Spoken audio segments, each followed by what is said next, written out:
Hello, wonderful. This is Sarah, and I'm here. Oh, it's been a crazy day. I'm here with Heather Legge, and we are talking about women, confidence, success in business and life. And she is the author of the book, Lead With Moxie. And Heather, you interviewed like 100 women to figure out what made them successful? Yes. Yeah. Thanks for having me on, by the way. Oh, you're welcome. You're welcome. It turned out to be 111 interviews, which is kind of a weird but auspicious number. So yeah, it started with 10 phone calls just to ask some women business owners that I knew that were already very successful by anyone's standards, just for a marketing campaign. I was working with my coach at the time, and she said, well, you've been talking about your ideal client being this woman in business, and what if you said you were only going to work with women in business that with certain attributes? And I said, well, I don't know. I just felt I needed validation, like so many of us. So that was the summer of 2015, started with 10 phone calls. And I asked them a short series of questions. What skills and behaviors does it take from you as an individual in order to accelerate your success in business, your organizational success? And what advice would you give to other women? What happens when you get stuck? Just a short series of questions. These phone calls were amazing. So the first 10, I promised them 20 minutes in and out, and they were so willing to take the time, and they expanded. They were closer to an hour, and they just let their hair down and shared all kinds of things with me that I was not expecting. So I really got a peek behind the curtain for these power women and realized, oh my gosh, we're all the same. We're all struggling with the same crap inside. And it just manifests externally in different ways, So I discovered, well, they had said, oh, well, what did the other women say? So I realized, yes, of course, right? We have this human curiosity. So never breaching confidentiality, I shared, sure. well, some of these themes came up, and they said, you should talk to so-and-so, and you should talk to so-and-so. So all these other women. So around 30 something interviews, I was like, wow, I really have something here. So it sat on the shelf for chunks of time because, I was running a business. A busy lady like all of us. And then I'd pick it up again because I just, wow, those things that just will not let you go. It's like, this is really amazing. This is important to share with women all over the world, women in business, just about women being successful, and the extra pressures we put on ourselves. We are so hard on ourselves. So there were some surprises, and then there were 15 themes of skills and behaviors that popped up, advice for other women. So then somewhere, around 4-ish years into it, it's like somebody said, you should write a book. I'm like, oh, I've always said I would like to write a book someday. So I wrote a book, published it November of 2019. And it's chock full of success stories and findings from the interviews, stories about coaching people since 2006. And so it's just a ton of fun. But yes, interviewed 111 women. So is it, let me guess, I'm going to be facetious. Is it the way to be successful is people pleasing, always putting yourself last, never asking for what you want? I'm being silly right now, but overworking. Yeah, overworking yourself until complete exhaustion, never filling your own bucket. What else do women do that are counterproductive? Worrying too much about what other people think. Oh my God. Yeah, never trusting your intuition, right? Yeah. So obviously those were not what you found. What did you find? Yeah. What if there were some takeaways that you saw across the board that can help our listeners become successful, what were they? Yeah, there were too many for a short conversation like this, but there were some biggies for me, partly. And I think these would be surprises to most women, or at least I think. So here's what happened. Since that summer of 2015, I have seen a pretty big shift in our world in terms of accepting who we are more readily, and this last year plus has pushed us to accept ourselves a little bit differently, to give ourselves more grace. And so I think we've had to learn some skills that we maybe felt like we should have been better at before. So that's kind of a blessing. So some of it doesn't feel as surprising in this climate as it did to me initially, almost, 6 years ago. Wow, that seems insane. So one of the things I was most surprised about, because in my working lifetime, when I first started working, the powerful women or the successful women in business were not really very supportive of other women. And they were harder on us than they were on, the men that we worked with.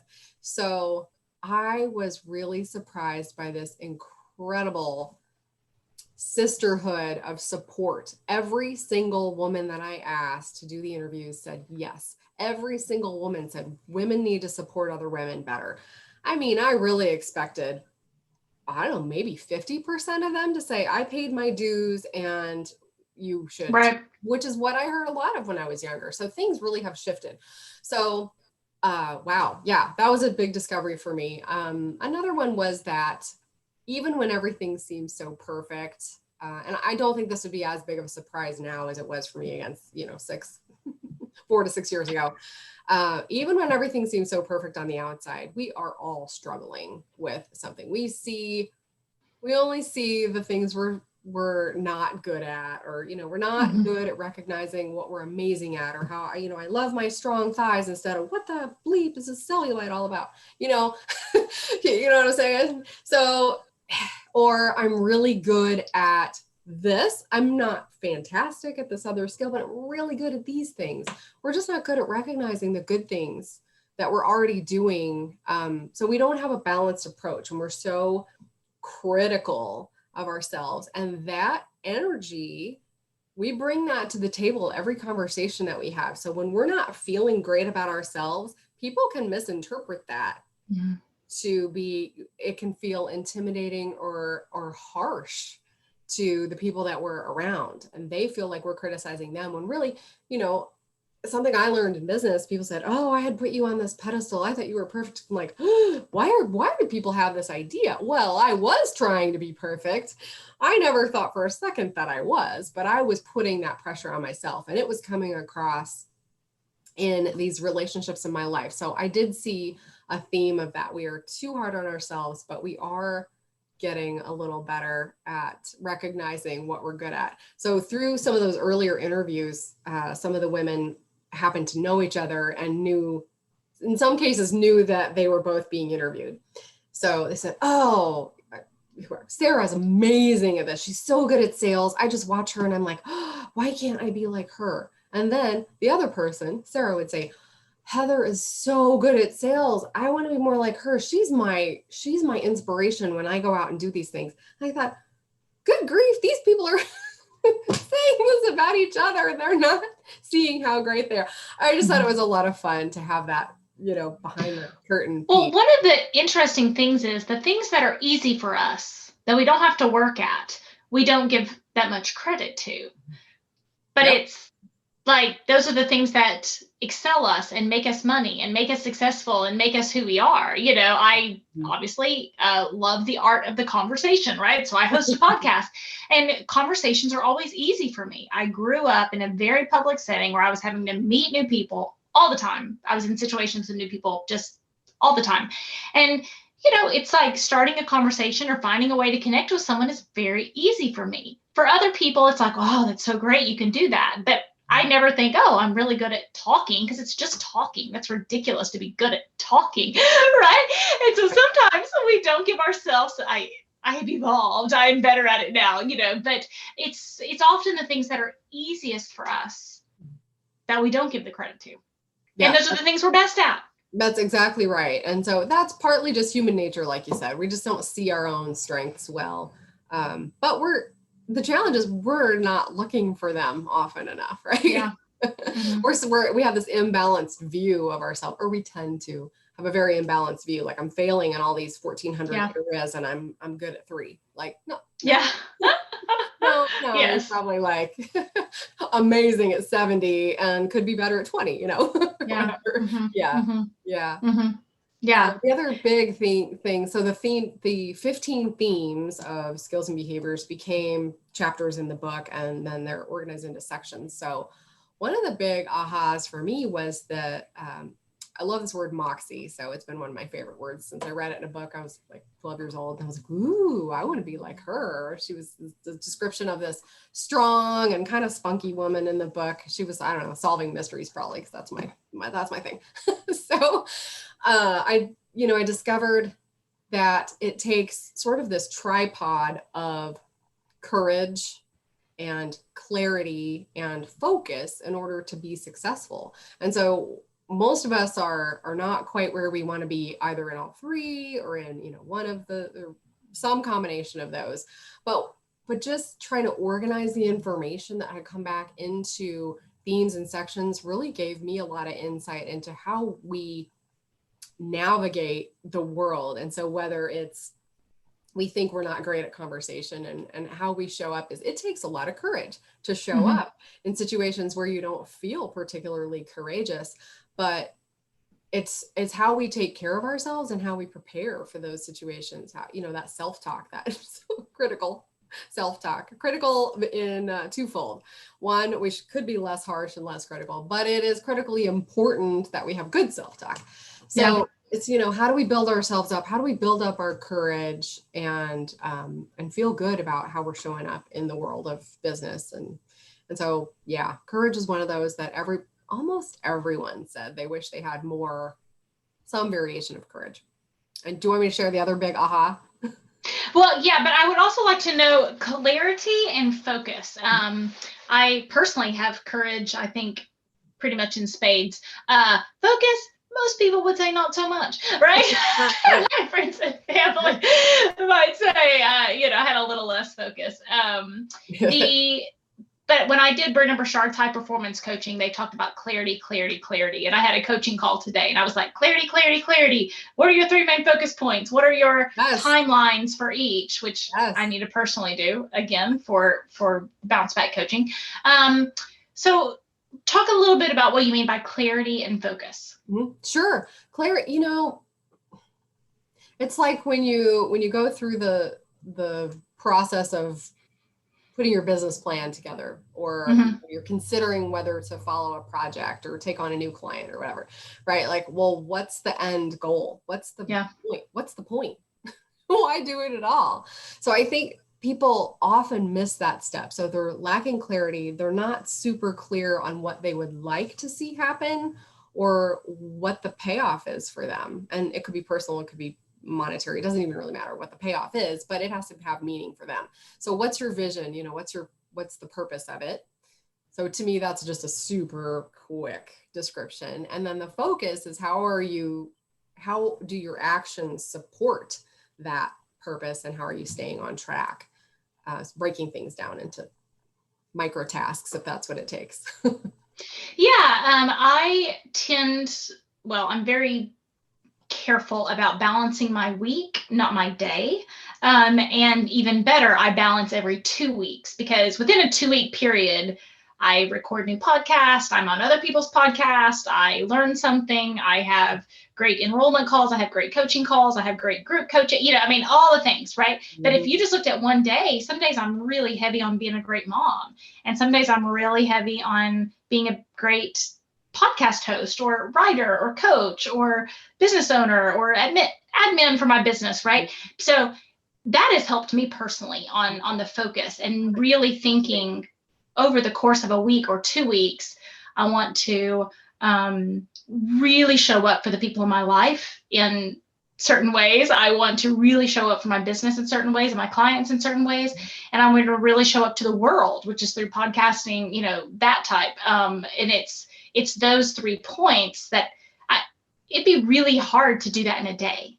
Yeah, all those 3 things well in a day. But over the course of a week, I can move the needle a bit in each of those areas, right? That's great. Yeah, best practice for sure. And I don't know, some of us are just naturally better at that. We get it. And some people really struggle to get the balance or intentional imbalance, if you will. Sometimes, like one of my clients, we just had this conversation. Her family is staying with her. And it's the first time she's seen them in a year, of course. And she's running a business, a very successful business. And she's like, well, my team's in a good place. I feel guilty not being available for them, I'm like, whoa, hold the guilt. No, it's Yeah. intentional imbalance. This is time. She's like, I need to spend time with my parents. My sister, I need sister time. I'm like, do it. You're doing it. And don't make the decision, follow through, and don't feel guilty, right? When it's intentional, that's good. So yeah, that's a great practice to take that 1 or 2 weeks, because a lot of us have a cadence of, sort of A weeks and B weeks with okay, yeah, right, with podcasting type things, or certain types of clients or certain types of projects. So yep, good. Yeah, I love that. I have A and B weeks, yes, and that really fits with even my kids' schedule. I'm obviously in a season of heavy kids activities right now because that's one of the things I'm talking about. But it is that intentional. I do work a lot and I love to work and all that kind of thing. And my kids are 9 and 11. They still think I'm cool. I really want to like show up for them in that way, right? Awesome. And when they are 18 and 20, my life's going to look completely different. My business is going to look completely different. My 2 weeks are going to look completely different, And when they were 2 and 4, it was just like, I could never have done, this type of stuff. I would have been crying in the background and really thinking even of seasons, and different seasons of our life and different focus points for those different seasons. That's the only way. All women want to do it all, but we want to do it all at the same time. Yep, not possible. Yeah. I think Gretchen Rubin said you can have it all, but you can't have it all at the same time. And it was like, okay, it's something my friend reminds me. We remind each other all the time, and it's like you can have it all, just not all at once, Right. Which it's too is much. really important. I mean, I went to a therapist for a period of time after my dad passed away, and we ended up working on my major perfectionism issues. Thanks, Dad. No, it's good. I mean, I loved it. I didn't want to give it up because it made me such a high performer, right? I know. A lot of these women that I interviewed could relate, but the perfectionism, it was just killing me, So one of the things the therapist said is very similar. She's like, okay, so when I ask you what is doing your best, and in all these like 12 areas in the course of a day or a week, and you think you're failing, like, do you not understand? You can't be doing your best. You can't be at 100% in all these different areas. There's only so much of you to go around. I'm like, yeah, but I can figure it out. I know. If I'm better at time management, then I can, I can do it, and so it finally sunk in after, I don't know, 3 sessions of discussing. She's like, do you see what I'm telling you? So it's basically exactly what you said, or Gretchen Rubin may have said. You can't be perfect at all the things all the time. And actually, I'm so grateful that I'm not like, I don't even want to be perfect anymore. I really don't. Oh, that's awesome. It's a huge, wow. Like I've come a long way in the decade and a half. Just a decade and a half. No big deal. I'm sure everyone will be amazing after this podcast. It's all going to be fixed. We're going to magic fairy dust you. Yeah. So what else did you uncover within those 15 things? Anything else that really stuck out? So many things, but the one I sort of alluded to a couple minutes back was, man, this one really blew me away. And this one changed me forever. I mean, the whole project really did, for the better, just in case that wasn't clear.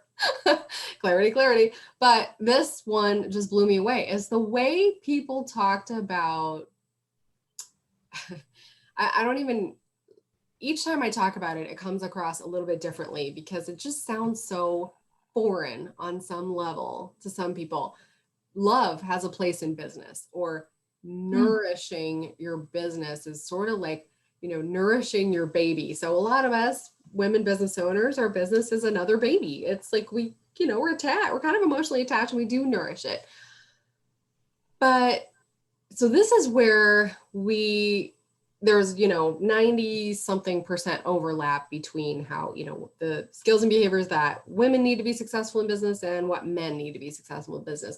But how we talk about ourselves and how we express ourselves, how we convey, and the certain decisions that we make and what we base our decisions on can be different.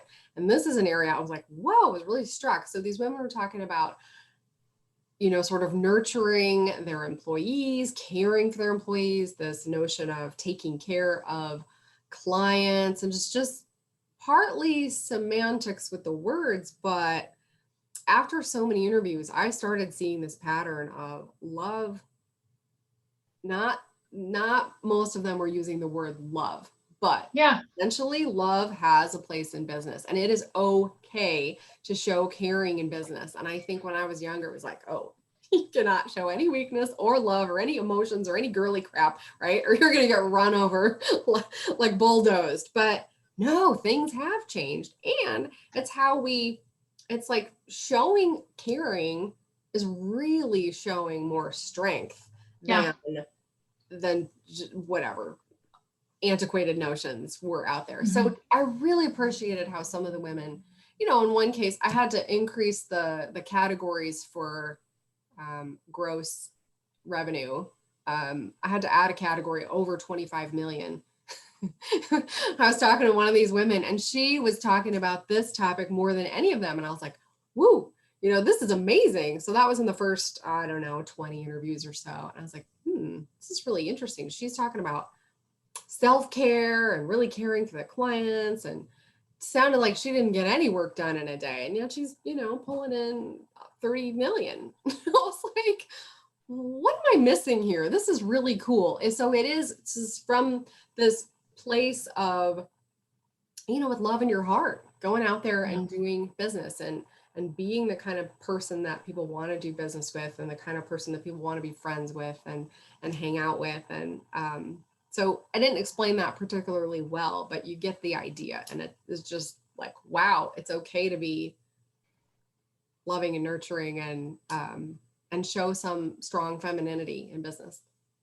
So I named my business, like not the real name, but I named it like a person. And so I had a Wondrous woman from years ago named Nikki, and I just liked her so much, I connected with her. And so I have a reminder on my phone that says, are you taking care of Nikki? Because obviously I'm a relationship person, right? Yes. And so now it's, a really good, strong habit. But at the time, it was easier for me to pay attention to my relationships than my relationship with my business, right? And so it changed my world when I thought of my business as like a friend or one of my children. It's like, I want to make sure this person's taken care of. I want to make sure this person's taken care of. And I want to make sure Nikki's taken care of. And naming this process Nikki, it changed so much for me because I'm naturally relational, right? So it's about people, not profit or whatever else, even though it is a business, but that idea just flipped something for me and just allowed me to step into my own success in a completely different way. That is awesome. I love that you shared that. What a perfect example. Yes, exactly. I know. That's awesome. Yeah. And it reminds me of, because I spoke with so many women in different areas of financial type institutions, and they have a hard time holding on to women because, things are changing, fortunately, but women are so much better in that job, like as a financial services representative, because we are more relational typically, right? Not so transactional. Yeah, I just want to buy and sell this stock. No, they're like, I want to care for you and make sure you have financial goals. So it matters. And some of the top producers are women for that very reason. So it's really cool. Yeah. And the future is female, right? Heck yes, absolutely. and male. I have a son and a husband and a father I love. I like them all. Yeah, I know. I'm married to a truly good man since 1995. So yeah, I'm not anti-man at all. And I like still a good, sometimes up to 50% of my clients are men. It's great. The caring ones are the ones that I work with though. Oh, that's awesome. Well, Heather, tell people where they can find out more about you and your book, Lead With Moxie. Sure. Thank you. I'm pretty easy to find online. So Heather Legge, Legge, envisionsuccessinc.com is my website. The book is on Amazon, Lead With Moxie, Moxie. I'm all over pretty much every platform. So track me down. Awesome. Well, thank you for helping us on our journey to becoming toxic person proof. Yes. Thank you.